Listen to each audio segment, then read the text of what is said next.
여름의 한가운데 주연은 자리에 앉자마자 연신 한 손으로 부채질했다. 다른 한 손으로는 테이블 위에 냅킨을 뽑아 이마와 목덜미를 살짝살짝 두드리며 땀을 훔쳐냈다. 약속 시각이 늦으면 내가 또 잔소리라도 할까봐 이런 날씨에도 허겁지겁 걸어온 모양이었다. 오늘 우리는 2시에나 만남이 가능했는데 점심을 먹기로 한 삼청동의 오래된 식당은 오후 3시까지만 영업을 하는 곳이라 여유있게 식사하려면 절대 늦지 말라고 서로 신신당부했었다. 이제야 제대로 보게 된 주연의 얼굴은 작년 초에 봤을 때와는 미묘하게 달라진 것처럼 보였다. 1년 남짓 시간이 흐른 사이 얼굴에 살도 오른 듯 했고 날씨 때문인지 조금 상기된 듯 보이는 게 혈색도 좋아 보였다. 그래서 그런지 확실히 지난번보다 건강해 보였다. 당시 주연은 아버지의 장례를 치른 뒤에 얼마 안 지났기 때문에 내가 괜히 그렇게 본 건지도 모르지만 분명 지치고 피곤해 보였다. 그땐 분명 얼굴에 그늘 같은 게 드리워져 있다고 생각했다. 얼굴이 조금 달라진 것 같다. 이제 나이 들어서 늙은 거지 뭐. 나는 그냥 어중간한 웃음으로 대답을 대신했다. 여기 한 번에 잘 찾아왔어? 너무 골목 안쪽에 있어서 헷갈려. 지도 보면서 오니까 어렵지 않던데. 너 지도 잘 보는구나. 부럽다. 난 봐도 어디가 어딘지 모르겠더라. 지도 보는 거 너무 어려워. 난 뭔가 대꾸하려다 괜한 얘기다 싶어 주문이나 하자고 했다. 주연은 전에 아는 언니랑 한 번 와봤는데 청국장이 진짜 끝내줬다고. 그거 먹으러 일부러 여기까지 왔는데 당연히 먹어봐야지. 나는 밥만 먹는 건 아쉬우니 해물파전에 막걸리도 한잔하자고 재빠르게 덧붙였다. 사장님, 여기 청국장 2인분하고 해물파전, 그리고 막걸리 한 병 주세요. 막걸리는 섞이지 않고 맑은 거 있죠? 그걸로 주세요. 주연은 얼마 전에 흔들지 않은 맑은 막걸리를 처음 마셔봤는데 너무 깔끔하고 맛있었다며 이후로는 그렇게만 마신다고 했다. 근데 메뉴를 청국장으로 고를 줄 몰랐어. 우리가 여태까지 이렇게 토속적인 음식을 같이 먹은 적이 있었나? 몰라. 요샌 한식이 심하게 땡겨. 한동안 먹기 어렵다고 생각하니 더 그런가? 3년 전 박사학위를 취득한 주연은 곧바로 박사후 과정에 선정돼 영국으로 떠났다. 그런데 1년이 채 못 돼 돌연 귀국했다. 그리고 몇 달 뒤 아버님이 암으로 돌아가셨기에 나는 아버지의 임종을 지키기 위해 그녀가 그렇게 급하게 귀국했다고 생각했다. 한국으로 돌아온 뒤 몇몇 대학의 시간 강사로 지내던 주연은 이번에 비록 계약직이긴 했지만 대만의 한 대학에서 2년간 교수 자리를 맡게 되었다며 떠나기 전에 밥이나 한번 먹자고 나에게 연락했다. 넌 참 외국에 잘도 나간다. 이번에 대만이라니. 대만 좋다던데? 좋긴 뭐가 좋아. 대만은 여기보다 훨씬 더울 텐데. 더운 거 정말 싫어. 주연은 부사 훨씬과 정말을 길게 늘어지게 말하며 과장된 악센트로 강조했다. 테이블에 밑반찬이 깔리고 막걸리와 함께 해물파전이 먼저 나왔다. 투명한 녹색병 안에서 맑은 부분과 탁한 부분이 선명하게 분리된 막걸리였다. 주연은 반색하며 얼른 뚜껑을 열어 자신의 잔에 맑은 부분을 따랐다. 난 이거 딱 한 잔만 할 거야. 그거 한 잔으로 턱없을 것 같은데. 안 돼. 나 이따 학교 가서 교수님 잠깐 뵈야 한단 말이야. 아쉽지만 오늘은 이 정도만.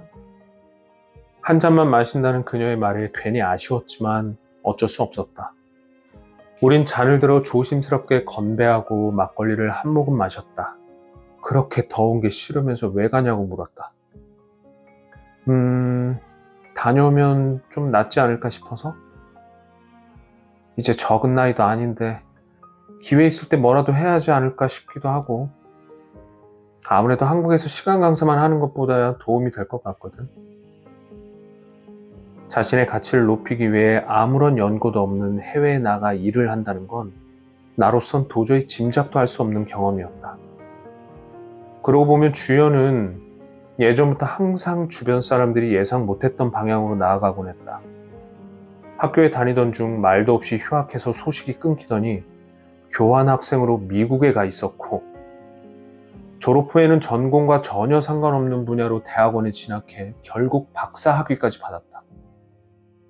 영국으로 훌쩍 떠나더니 이번엔 일자리를 구했다며 대만까지 가는 그녀였다. 그녀가 나아가는 방향이 옳은지 그른지 알 수는 없었지만 분명한 건 주연은 머물러 있기보다 어느 방향으로든 항상 부지런히 움직인다는 것이었다. 그것만으로도 대단했고 나는 분명 그런 주연을 부러워했다. 지금 뭘 하고 있는지 어디로 나아가야 하는지도 모르고 있는 나 자신은 주연에 비하면 변변치 못하게 느껴지기도 했다.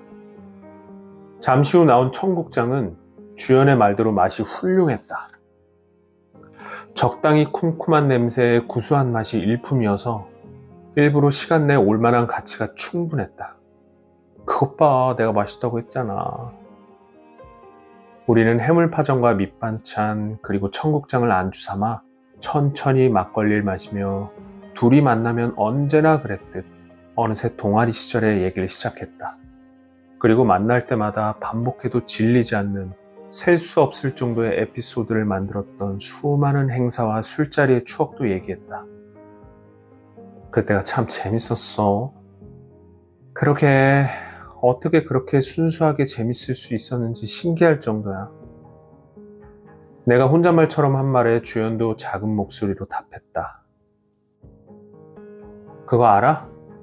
그렇게 신나고 재밌게 보냈던 시간이 벌써 20년 전이라는 거. 말도 안 돼. 어떡해. 우리 정말 늙었다, 그치? 뉴 밀레니엄, 새천년. 그땐 참 요란했었는데 말이야.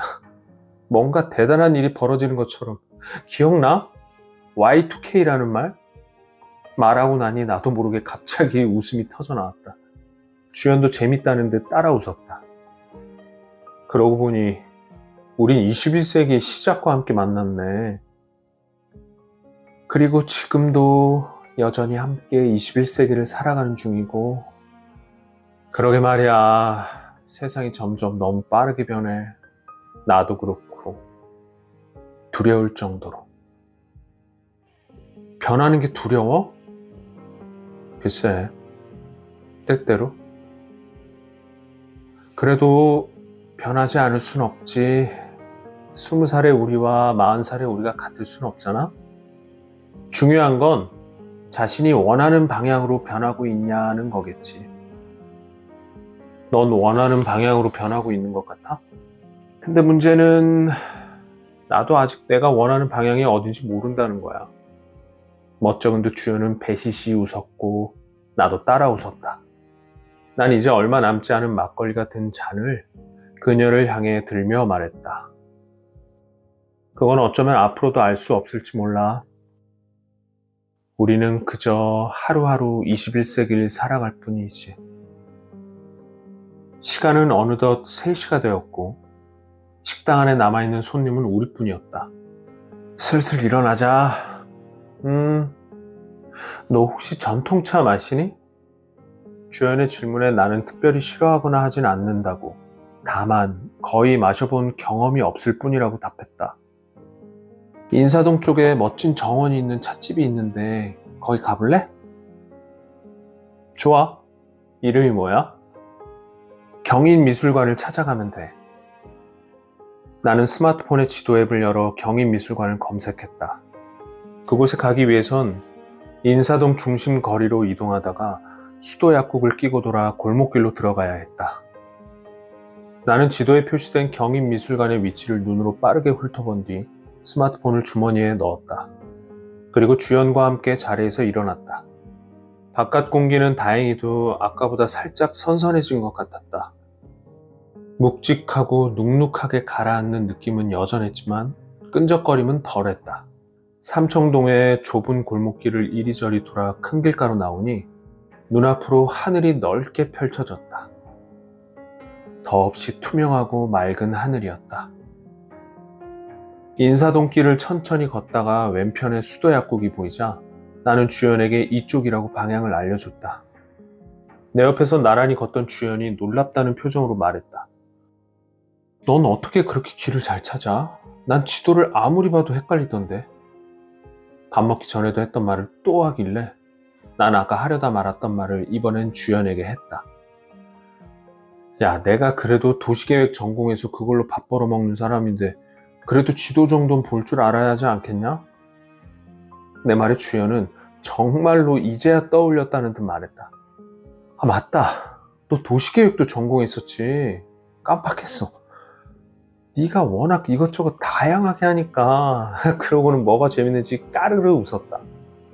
건축 설계 전공한다며 학교 다닐 때 온갖 폼 다 잡고 다니더니 갑자기 도시계획 공부한다고 대학원에 가고 졸업 후 연구원에 들어가서 박사과정을 준비하는 것 같더니만 어느새 거기도 뛰쳐나와 무슨 일을 하는 회사인지 몇 번을 들어도 도통 알 수 없는 곳에 들어갔잖아. 이러니 내가 헷갈리지 않겠어? 주연은 나를 빤히 바라보더니 미소를 지었다. 그거 알지? 너도 참 열심히 사는 거. 주연의 미소는 부드러웠고 따스한 온기를 품고 있었으며 기분이 편안해지는 미소였다. 마치 너 역시도 나처럼 그렇게 부단히 어떻게든 변하고 있는 거야 라고 말하는 게 아닐까 싶은 미소였다. 어쩌면 정말 그런지도 몰랐다. 지도는 잘 보지만 정작 내가 가야 할 방향이 어딘지는 모르고 하지만 머물러 있기보단 이곳저곳으로 어떻게든 부지런히 나아가고 결국 그렇게 나아가다 닿게 되는 어딘가에서 또다시 새로운 곳을 향해 나아가려 하는 건지도. 나는 어깨를 으쓱했다. 글쎄 열심히 사는지는 잘 모르겠는데 뭐 재밌게 살아보려고 하는 것 같긴 해. 우린 곧 경인미술관 앞에 도착했다. 주연은 안으로 들어가면 된다며 앞장서 입구로 들어갔다. 뒤따라 들어가려는 순간 골목길 저 끝에서부터 살며시 불어온 미지근하고 습한 바람이 나의 발걸음을 멈추게 했다. 바람엔 은은한 향의 냄새가 실려 있었다. 그것은 마치 여름의 향기처럼 느껴졌다. 그 끝은 과연 어디쯤인지, 지나고 나면 우린 과연 무엇이 되어 있을지 알 수 없는 이 여름의 한가운데에서 어떻게든 우리가 무사히 통과하고 있음을 알려주는 향기. 나는 천천히 깊게 숨을 들이쉰 뒤 다시 발걸음을 옮겨 주연을 따라 안으로 들어갔다. 그곳은 넓은 마당과 여러 채의 건물로 이루어진 고택을 미술관과 찻집으로 바꿔 사용하는 곳이었다. 흙이 깔린 마당을 중심으로 한옥과 정자, 그리고 현대식 건물이 배치되었고 먼 과거부터 그 자리를 지켰을 커다란 아름드리 나무들은 마당에 짙푸른 녹음을 들이웠다. 마당에 테이블과 의자를 놓아 야외에서도 차를 마실 수 있었다. 우린 누가 먼저랄 것도 없이 비어있는 테이블에 자리를 잡았다. 주연은 이런 곳에선 역시 바깥에 앉아야 제대로 분위기를 즐길 수 있다며 만족스러워했다. 우린 직원에게 파라솔을 펼쳐달라 부탁했고 대형 파라솔이 머리 위로 펼쳐지자 앉은 자리에 부드러운 그늘이 지면서 한결 아늑한 분위기가 되었다. 건너편 건물의 지붕 위로 비죽 솟아있는 아마도 교회일 것 같은 붉은 벽돌의 고풍스러운 첨탑이 보였다. 도심 한가운데에서 마주친 오래된 한옥과 고딕 양식의 교회 건물이 함께 만들어내는 풍경은 부자연스러운 듯 자연스러웠고 낯선 듯 익숙해 보였다. 이질적이고 비현실적으로 보이는 그 풍경은 나의 현실 감각을 살며시 무디게 만들었고 마치 나를 둘러싼 공간의 시간대가 미세하게 바뀐 느낌을 들게 했다. 어때 여기? 좋다. 인사동 이곳저곳을 그렇게 수없이 걸어 다녔지만 이런 곳이 있다는 건 오늘 처음 알았어. 애정을 갖고 보지 않으면 절대 보이지 않는 것들이 있는 법이야. 우리는 차가운 오미자차와 유과를 주문했다. 동글동글한 작은 얼음 알갱이가 가득 떠있는 투명하고 선명한 붉은색의 오미자차는 보는 것만으로도 상큼함과 싱그러움을 전했다. 분명 여름과 잘 어울리는 빛깔이었다. 그거 알아? 오미자차 만들기 정말 쉽다. 대학생 때 전통 찻집에서 잠깐 아르바이트를 했는데 그때 만들어 봤어. 전통 찻집에서 일한 줄 몰랐다고 내가 놀란 듯 물으니 우리가 아무리 오래 알고 지냈다지만 네가 나에 대해 모르는 건 그것 말고도 많을걸? 나는 괜히 머쓱해져서 무심한 척 내뱉었다.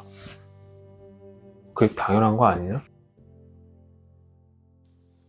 그러고 보면 주연과 처음 만났을 때가 2000년. 그때 우린 19살이었다. 동아리 신입생 환영회에서 조용하고 수줍은 듯한 표정으로 내 앞자리에 앉아있던 주연. 동기사랑, 나라사랑이라는 우스꽝스러운 구호를 외치며 그녀와 함께 1년 동안 열심히 동아리 생활을 했고 그렇게 우린 20살을 맞이했다. 아직도 모든 게 알 수 없고 낯설기만 하던 그때의 나는 나도 모르게 뭉게뭉게 피어난 어떤 특별한 감정을, 어쩌면 사랑일지도 모를 감정을 그녀에게 품었다. 그리고 난 결국 그해 여름의 어느 날 동해안의 한 해변에서 분위기에 휩쓸려 그 감정을 성급하게 고백해버리고 말았다. 예년보다 이른 시기에 강력한 태풍이 상륙할 예정이라고 뉴스가 온통 떠들썩했던 그때 동아리는 태풍 따위를 아랑곳하지 않고 동해안으로 여름 MT를 떠났다. 어차피 숙소 안에서 술 마시는 게 주요 활동일 테니 태풍이 오든 말든 문제될 건 없었다. 우리가 묵은 바닷가 민박집에서는 예상대로 첫날부터 무지막지한 술자리가 벌어졌다. 첫날 술자리의 여파가 아무래도 컸는지 둘째 날의 술자리는 전날보다 이른 시간에 정리되는 분위기였다. 그렇게 술자리가 정리될 때쯤 주연과 나는 다른 사람들 모르게 조용히 숙소에서 빠져나와 해변으로 향했다. 우리가 왜 그랬는지는 기억나지 않는다. 아마도 둘 다 조금 취해 있는 상태에서 잠깐 바람이라 쐬러 나왔던 건지도 모르고 빨리 끝나버린 술자리가 아쉬웠던 건지도 몰랐다. 우리는 편의점에서 캔맥주를 몇 개 사서 바닷가 벤치에 앉았고 그렇게 밤새 맥주를 홀짝이며 함께했다. 그날 밤 바닷가에는 신비하면서도 수상한, 무언가 말로 설명하기 어려운 설레는 기운이 가득했다. 태풍은 비내음이 가득한 바람으로 우리의 머리카락을 마구 헝클였고 저 멀리 까만 바다의 수평선은 밤하늘과 구분되지 않고 연결되어 우주까지 이어질 것만 같았다. 파도 소리는 무한히 반복되었고 우리는 벤치에 앉아 하염없이 바다를 바라보며 끝도 없이 대화를 나눴다. 이 세상에 마치 주연과 나, 단 둘만 있는 것 같던 그 몽글몽글하고 비현실적인 시간 속에서 나의 가슴은 서서히 두근거리기 시작했다. 결국 나는 주연에게 나의 마음을 모두 털어놓았다.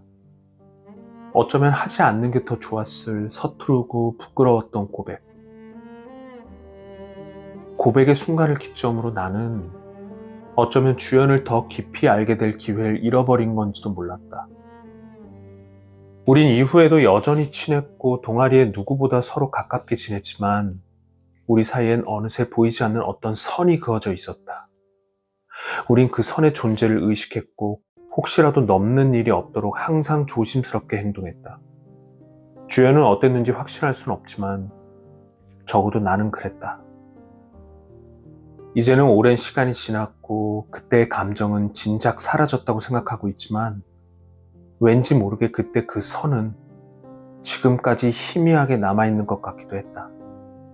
어쩌면 폭풍우가 지나간 뒤에도 옅은 바람이 머물듯 그때의 감정도 아직 완전히 사라지지 않은 채 여전히 선 주변을 서성거리는 것 같기도 했다. 네가 그래서 전통차를 좋아하는구나?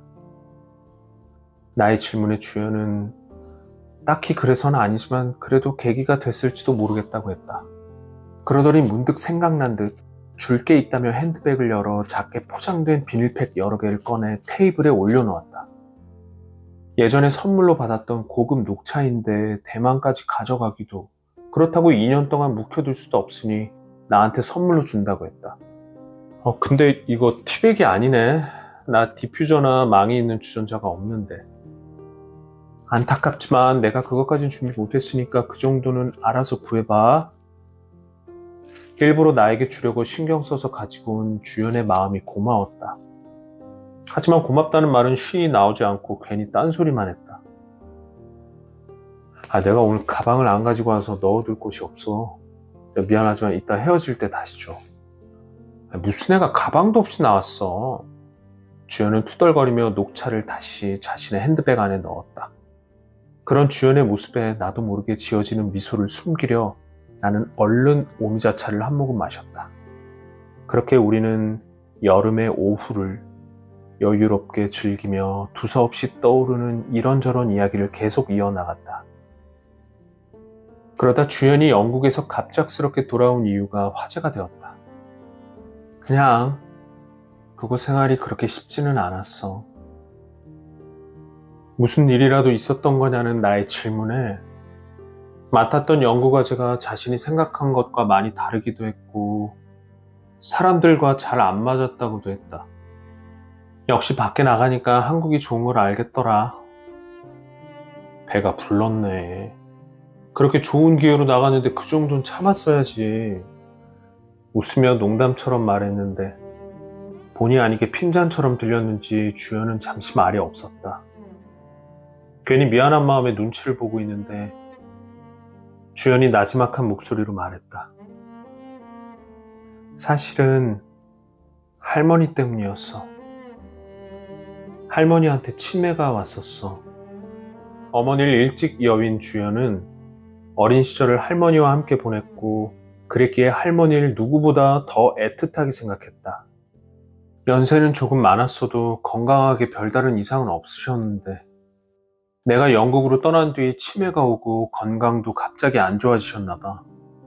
어느 날 이제 얼마 남지 않으신 것 같다는 연락을 받으니까 도저히 그곳에 계속 머물러 있을 수가 없었어.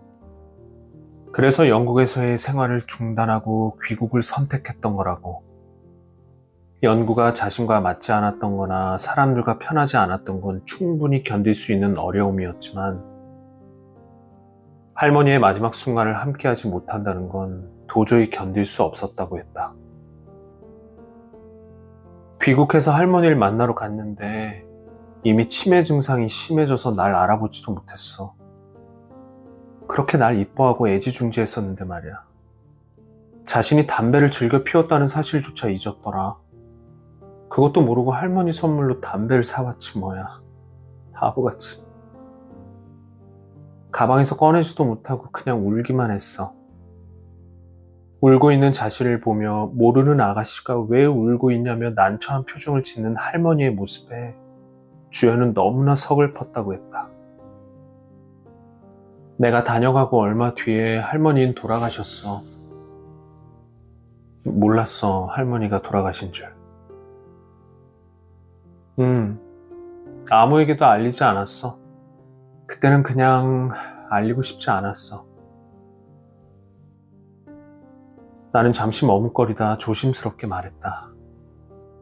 사실 난 네가 아버님의 암투병 때문에 돌아왔다고 생각했어. 재밌는 게 뭔지 알아? 한국으로 돌아올 때 난 아빠가 암에 걸렸다는 걸 몰랐어. 그리고 더 재밌는 건 아빠 본인도 그 사실을 모르고 있었던 거야. 하늘이 작게 으르렁거렸다. 회색 구름 사이로 군데군데 파란 하늘이 보이는 게 비가 올 것 같진 않았는데 멀리서부터 천둥이 울렸다. 나는 주연의 말에 그게 도대체 무슨 소리냐고 물었다. 귀국한 날 아빠가 공항으로 마중을 나왔어. 자동차 트렁크에 짐을 실으려는데 아빠가 짐을 제대로 들지 못하는 거야. 아빠에게 왜 그러냐고 물었더니 요즘 이상하게 허리가 아프다고 했어. 이 정도도 못 들 정도로 아픈데 병원은 가봤냐니까 아직 안 갔다고 하더라고. 나도 모르게 화가 나서 몇 달 만에 본 아빠에게 도대체 병원은 왜 안 가냐고 짜증부터 내고 말았지. 어쨌든 귀국 후 얼마간은 할머니 때문에 둘 다 정신이 없어서 병원에 가볼 생각은 못했고 장례 이후에야 내가 예약을 해서 아빠를 데리고 병원에 갔어. 주연은 잠시 숨을 골랐다. 검사를 통해 알게 된 건 허리 통증이 암 때문이란 거였어. 간에서 시작된 암세포가 이미 뼈까지 전이되었다고. 이미 어떻게 손 써볼 수 있는 단계는 지났고, 그 의사가 그러더라. 길어야 1년이라는 말과 함께. 아빠는 자신이 암이란 사실을, 살 수 있는 날이 얼마 남지 않았다는 사실을 쉽게 받아들이지 못했어. 그런 아빠를 옆에서 지켜보는 건 분명 쉽지 않았지.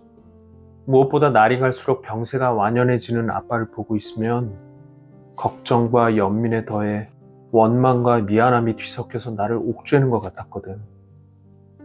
아빠는 결국 할머니가 돌아가신 후 반년도 채 되지 않아 돌아가셨어.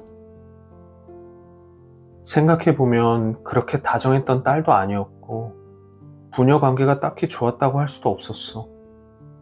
대학에 입학한 뒤로는 계속 따로 살았고 어쩌다 보니 만나는 것도 1년에 몇 번 되지 않았으니까. 영국에 있을 때 할머니는 계속 걱정이 되었지만 아빠를 생각한 적은 한 번도 없었어. 그랬는데 이제 아빠가 영원히 없다고 생각하니 한없이 그립고 살아계실 때 잘해주지 못한 게 그제야 너무 후회되더라.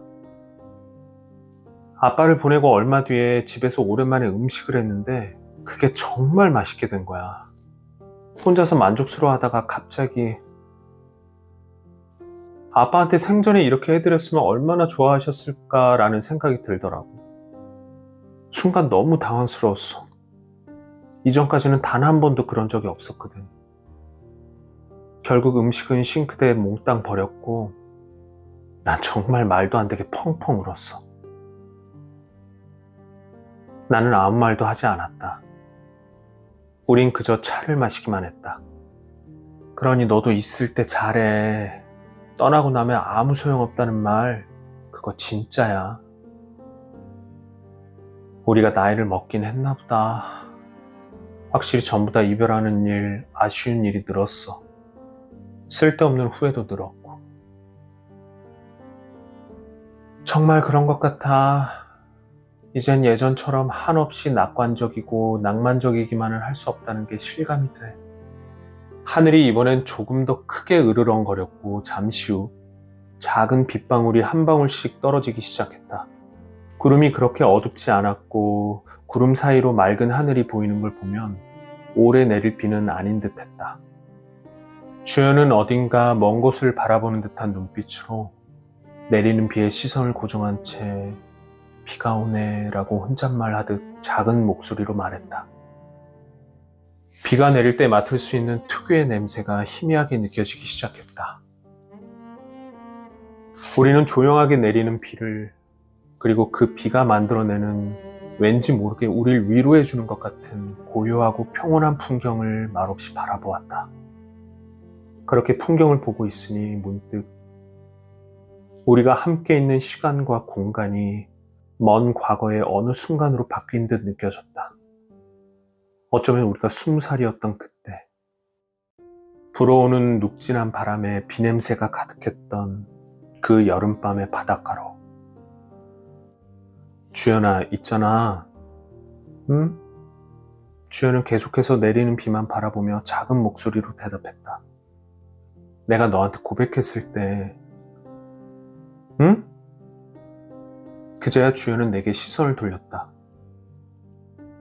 그때 바닷가에서 말이야. 만약 그때 네가 내 고백을 받아줬으면 우린 어떻게 됐을까? 주연은 조금 놀란 표정으로 잠시 나를 바라보더니 다시 시선을 돌리며 글쎄라고만 말했다. 그러고는 오른손을 파라솔의 바깥으로 조심스럽게 뻗어 떨어지는 빗방울을 손바닥으로 가만히 맞았다. 손바닥은 금세 여름비에 투명한 빛깔로 물들었다. 그 시간은 잠깐인 듯도 했고 어쩌면 생각보다 오랫동안인지도 몰랐다. 주연은 비를 맞고 있던 손바닥을 오므리고 뻗었던 팔을 파라솔 아래로 다시 거두었다. 물기를 머금어 반짝거리는 손을 지그시 바라보던 주연은 조금은 새침한 투로 하지만 살짝 떨리는 목소리로 내게 말했다. 그런 쓸데없는 질문을 왜 하냐? 그게 지금 무슨 의미가 있다고. 주연의 말대로 나의 질문은 분명 쓸데없고 의미 없는 질문이었다. 그때처럼 분위기에 휩쓸려 나도 모르게 해버린 말. 그렇지만 나는 질문을 함으로써 주연에게 확인하고 싶었던 건지도 몰랐다. 비록 너무 많은 시간이 흐르긴 했지만 우리에겐 지금보다 서툴렀고 어색했던, 그래도 분명 알 수 없는 두근거림이 가득했던, 눈이 시릴 정도의 파란 여름이 있었다는 사실을. 그리고 그 오래되어 버린 계절이 빛이 바래고 멀리 밀려났을지언정 우리가 잊지는 않고 있음을. 이제는 그 계절이 비록 어떠한 의미도 가지지 못한다 할지라도. 그러게, 이것 봐, 내가 아까 그랬잖아. 나이 들어 쓸데없는 후회만 늘었다고. 찻집에서 나와 집으로 가기 위해 우리는 안국역 방향으로 걸었다. 걷는 동안 이런저런 얘기를 나눴지만 우리 사이엔 분명 어색한 기운이 감돌았다. 안국역 6번 출구 앞에 도착해서 나는 주연에게 한 번에 집으로 가는 버스가 있으니 버스를 타겠다고 했다. 하지만 그건 거짓말이었다. 실제로는 지하철을 타고 가는 게 더 편했고 버스는 갈아타야만 했다. 거짓말을 한 건 왠지 이제 여기서 주연과 헤어져야만 할 것 같았기 때문이었다. 주연은 알겠다며 자신은 지하철을 타고 간다고 했다. 너 대만 가면 한동안 못 보겠네. 돌아오긴 하지? 그럴 수도 있고 아닐 수도 있고 어쩌면 전처럼 금방 돌아올지도 모르고. 기왕 가는 건데 오래 있다 와. 나는 진심인지 아니면 거짓인지 나 자신도 알 수 없는 말을 했다. 주연은 내게 오른손을 내밀어 악수를 청했다. 나를 향한 그녀의 작고 하얀 손이 왠지 낯설게 느껴졌지만 나는 활짝 웃으며 그 손을 잡았다. 그리고 혹시 대만으로 가기 전에 한 번 더 볼 수 있을지 물었다. 주연은 잠시 생각하다가 아직 출국 날짜가 확정되지 않았지만 아무래도 힘들 것 같다고, 이것저것 준비할 게 많아 정신없을 것 같다고 했다. 나는 알겠다고. 그러면 가서 더위 조심하고 건강하게 잘 지내라고 말하며 잡았던 손을 천천히 놓았다. 주연은 한 번 더 인사를 한 뒤 계단으로 내려갔고 나는 그녀의 뒷모습을 한참 동안 바라보았다. 버스에 탄 나는 좌석에 앉아 멍하니 차창 밖을 바라보았다. 나의 의지와 상관없이 무언가를 떠나보낸 것만 같았다. 그건 흐르는 시간 또는 지나가는 계절일 수도 있고 어쩌면 누군가를 위한 마음일지도 몰랐다. 함께하고 싶지만 따라가기엔 내가 너무 느려서, 그리고 때때로 주저해서 놓쳐버리는 것들. 이런 생각을 하고 있으니 가슴이 먹먹해지는 걸 느꼈다. 주연에게 뭔가를 말하고 싶었다. 나는 주머니에서 스마트폰을 꺼내 어떻게 메시지를 보낼까 한참 고민하다가 결국 조금은 바보 같은 메시지를 보냈다. 깜빡했는데 녹차를 다시 안 받았네. 하고 싶은 말은 이게 아니었다. 주연과 영원히 헤어지는 것도 아니었지만 그녀가 떠나기 전에 꼭 한 번 더 만나야 할 것만 같았다. 나는 한참을 망설인 끝에 두 번째 메시지를 보냈다. 선물로 준 건데 안 받을 순 없지. 미안하게. 가기 전에 잠깐이라도 보자. 버스가 해와 로터리를 지날 때 하늘이 갑자기 어두워지며 다시 비가 내리기 시작했다. 아까와는 다르게 거세게 내리는 소나기였다. 유리창에 흘러내리는 빗물을 보고 있으니 주연의 오른손이 생각났다. 가만히 손바닥으로 빗방울을 막고 있던, 헤어지기 전 나와 악수를 했던 그녀의 오른손. 나는 멍하니 손바닥을 바라보다가 창을 조금 열어 손을 밖으로 내밀었다. 하늘을 향해 펼쳐진 손바닥을 두드리는 빗방울의 무게가 온전히 느껴졌고 그 느낌이 싫지 않았다. 그렇게 한동안 여름의 따뜻한 소나기를 느낀 뒤 나는 손을 거두고 창을 닫았다. 그때 주연에게서 연달아 메시지가 왔다. 녹차가 뭐 대수라고. 그래도 출국하기 전에 다시 또 보자. 다음엔 네가 만난 곳 알아와. 그리고 잠시 시간의 틈을 두고 메시지가 이어졌다. 네 말처럼 후회가 쓸데없지만은 않아. 그때를 다시 떠올리게 하니까. 나도 가끔 후회를 하곤 해. 나는 주연의 메시지를 읽고 또 읽었다. 마지막 메시지의 의미를 이해해보려 했지만 머릿속엔 바람 소리만이 거세 생각을 집중할 수가 없었다. 그렇게 나는 한참 동안을 빗물에 젖은 손으로 메시지를 쓰고 지우기를 계속해서 반복하기만 했다.